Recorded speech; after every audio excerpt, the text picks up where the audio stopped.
Ladies and gentlemen, it's a beautiful day because we have been blessed with another chapter of the greatest manga in the world, Kagurabachi. Hokuzono is back from break week. We're not getting another bonus chapter with goddamn Soya Sazanami. We're getting into some real shit this chapter. Chapter 122, start.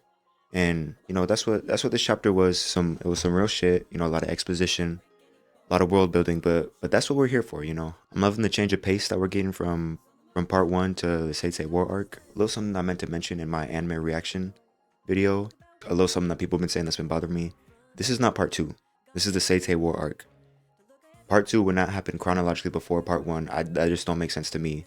This is the Seitei War arc. We're gonna get part two whenever at the end of this arc, whenever we go back to the present timeline. But just a little gripe that I had, little pedantic semantics. But now we could just get right into it. This chapter, like I said, 122 is called Start. Refer to a couple different things. First of all, Kunishige and Subaru Urita. Subaru's been starting to mentor Kunishige, so I guess it's the start of that. It looks like this is like one of their first lessons. He's dropping some real shit on him, talking about the precise amount of compression and harmonization with the rice balls. His rice balls transcend rice balls. I like the characterization we get from Subaru this chapter. It's a little goofy, but it still feels like he's dropping some real shit on him. A very poignant line that stood out to me is talking about how he read his book and, it was all lies, but he said it wasn't a waste. You developed a strong internal logic through the process of unearthing lies. As soon as I read that line, it stood out to me because it kind of perfectly describes Chihiro's journey through part one. He started, the beginning with, his premonitions. It was all about revenge, but then towards the end, he got to learn that it wasn't as black and white as this. And then, the finale of part one, he's forging the new blades, and he's using his own collection of truths and seeing the world through his own eyes. And I feel like that just perfectly lines up with that quote too. So I think Subaru taught it to Kunishige, and Kunishige taught it to Chihiro. I thought that was really cool. They're talking more about rice balls. Another thing that's a little messed up. Being recognized by the state as a living treasure feels like a blanket approval of this craft. That scares me. So yeah, pretty much his worst fear came true. Everyone thinks he's a hero. That's kind of why that every time the hero thing comes up, he's like, nah, I wasn't the hero. It was the blade wielders that were the heroes. But I don't know, it's crazy, man. Kunishige is a simple yet complex character. Like, we still don't really know why. I guess it's just his passion, but like why he's so committed to making thousands of blades, being the, leading him to be the Oppenheimer of this world. That kind of comes back to the end of the chapter. I'll talk more about that. But yeah, we get this sick ass little page of the Hiroshima squad, the elite squad that got wiped out like elite squads do in this manga. We get some more information on what happened after, Aryu pieced up Shiba.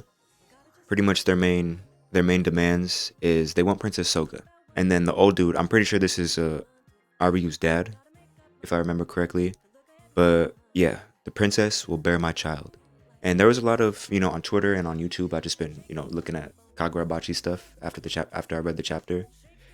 There's a lot of translational stuff going on. I saw something that this might not mean exactly what it says. The princess will bear my child. The way that their society is. Someone was saying that he might just see like every person in his civilization as like his child or as his family. So it might not necessarily mean by him, because that would, I don't know, that make him a little crazy guy. But I don't know, he might just mean, maybe to Aryu, maybe to, someone else in his clan. But yeah, they pretty much want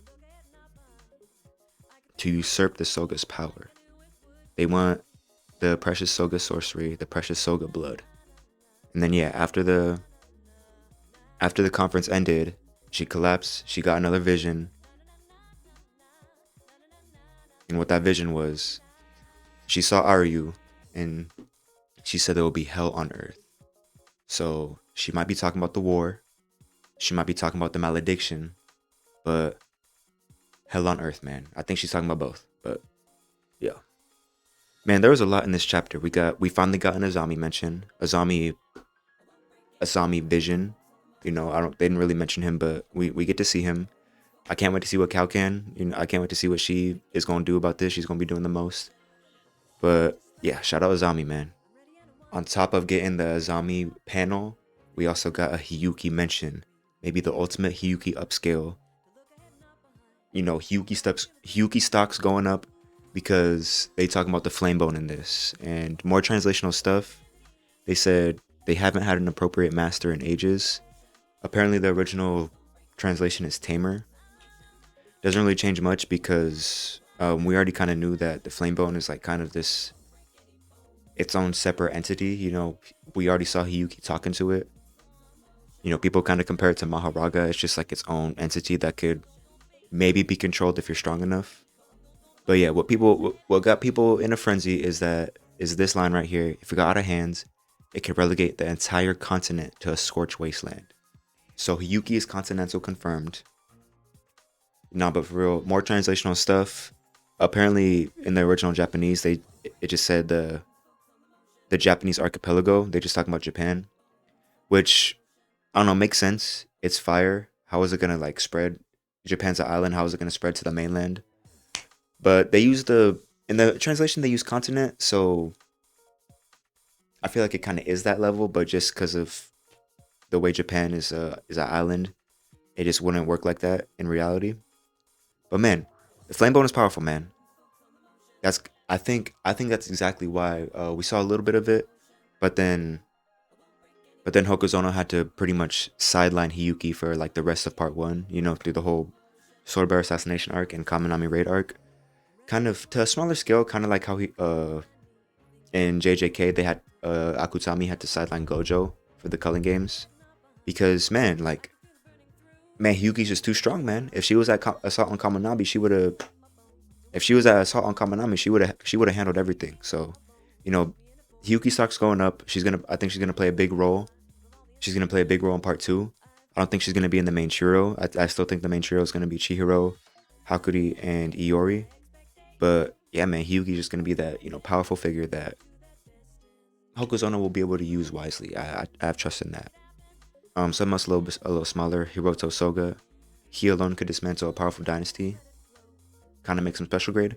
I feel like he's probably the most powerful, just pure sorcerer. Someone who doesn't use an enchanted blade or Datenseki or something like the Flame Bone.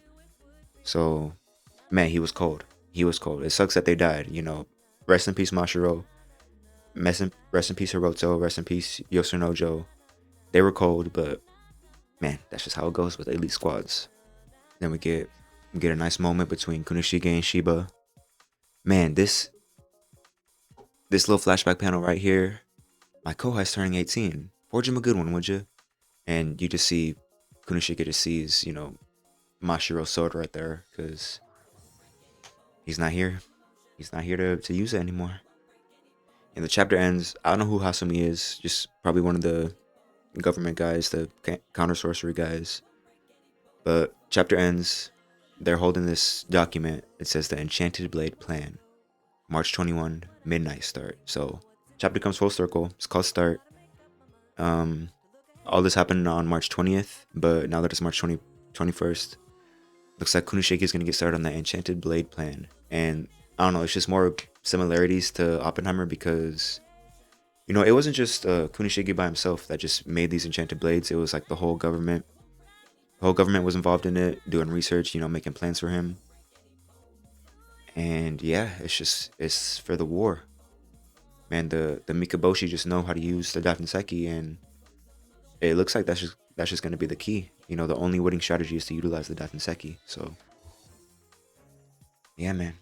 Another peak chapter by Gotozono. Let me know what y'all think about it in the comments. Holla at your boy. Yo.